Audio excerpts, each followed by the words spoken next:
Now, how does that relate to today's courts? In today's courts, all parties to an action, because under international and municipal law, must appear as something other than themselves in flesh and blood. In other words, they must appear as a fiction. Sounds like old Roman law all over again, doesn't it?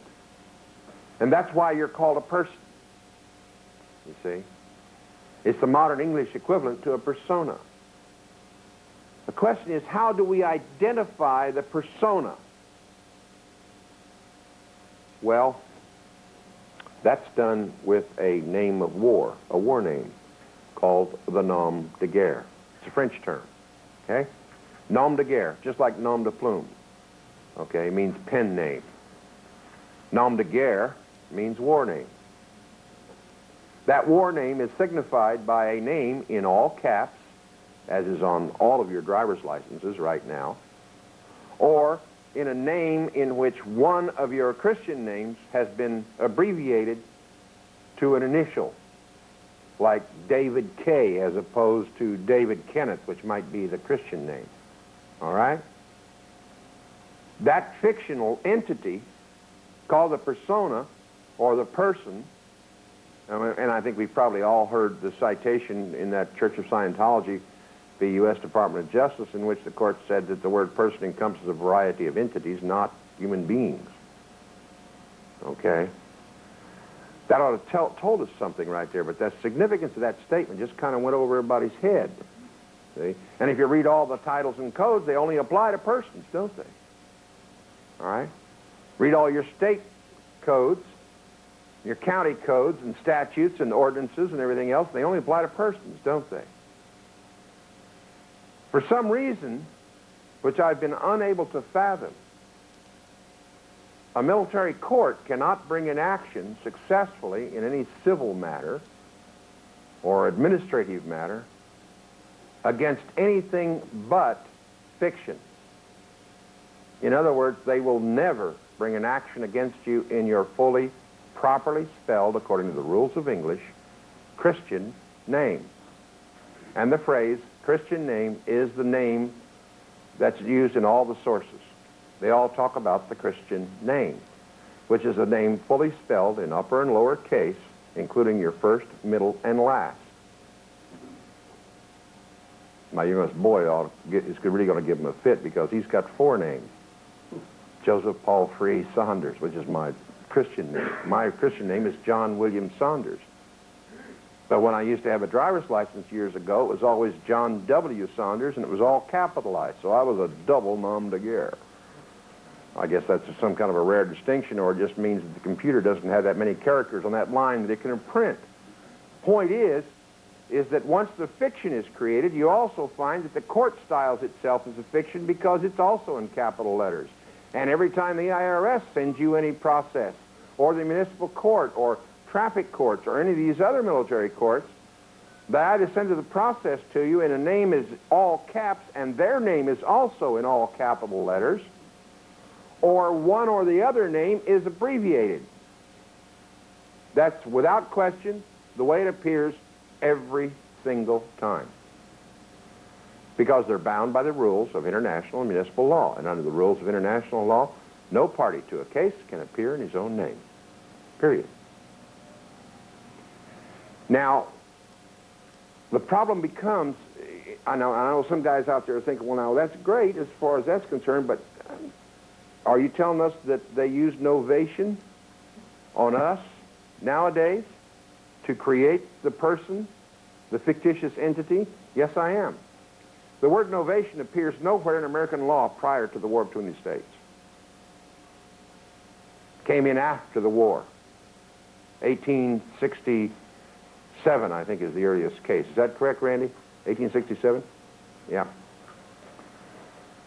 So, you say, yeah, but there's still some loose links here, you know, because in American law, we got the common law, which the Romans didn't have, and there's certain protections there in the common law that makes it very difficult for anyone to claim that they can create a fictitious persona and through that fictitious persona seize the property of the flesh and blood man.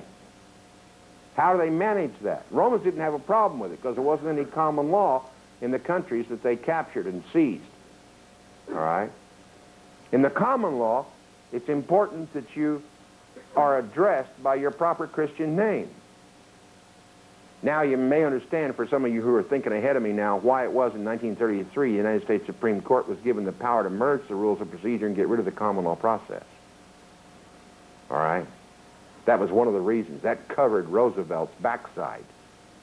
All right? When he extended the Trading with the Enemy Act to all of us and declared us belligerent enemies, alien enemies. The point being that there has to be some way, by virtue of the block of the common law, which we still have access to as people, but not with an attorney, okay, because the attorney can only use the law of the court that licensed him to practice, all right? We still have access as individual people, human beings, Christians. I don't like using the word human beings, and I just did. Randy's going to tell you what the word really means when it comes his turn here in just a few minutes. The point is there's got to be some way to circumvent the effect of the common law. And that's done with a new twist that was kind of added by the American legal profession. It's called suretyship. And thus, when you're born, they put your footprint on a piece of paper immediately before your foot ever touches the land as a baby. Okay? And a birth certificate is issued, which is then placed on file with the Commerce Department and the U.S. Bureau of Census, and for doing this little deed, the hospital gets paid $4,000 by the United States government. Now you know why, when a woman is most vulnerable after having just given birth to a child, the nurses or the medical technicians or someone else will come in and start pressing you for a name that can be put on a birth certificate. And why, at the same time, they want you to fill out a form for a Social Security number for a child. Because that saves the government a lot of problems later on. Why is that? Because the novation process is not complete, and neither is suretyship until the man who is in the process of novation, by his own hand, applies for a benefit, privilege, or opportunity. Then suretyship is closed. And now the flesh and blood man has sworn on his application, sure, it's not in the application, but it's implied, all right, is now the surety for this fictitious persona. And the common law, allegedly, isn't going to do you any good, right? That was the theory. And like McClintock said in his book on equity in 1967, he said the point of merging the rules was to get rid of the common law procedure, but to date, this has not happened. That was in 1967, because even in McClintock's day, 30 years ago, there were still people utilizing and filing common law actions. All right?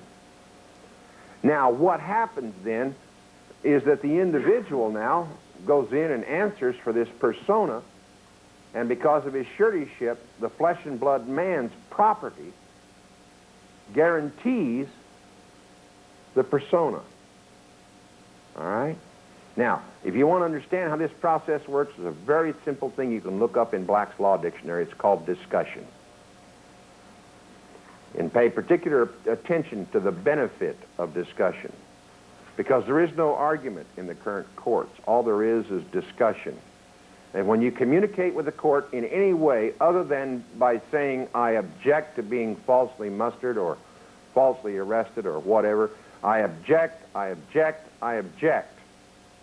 Because if you communicate with a court, give it information, answer a question or ask a question, you can cede jurisdiction. And only when you object, from the moment the police officer puts his hands on you, start objecting. All right? And if he arrests you and takes you to jail, continue to object. Sign nothing, offer no information whatsoever of any kind. Now, the reason why you do that, of course, is because then habeas corpus will lie. Okay? Did you hear what I just said? Habeas corpus will lie, and there's dozens and dozens of court cases on this. All right? As well as procedures in military law, which make it very clear if you can read a little bit between the lines.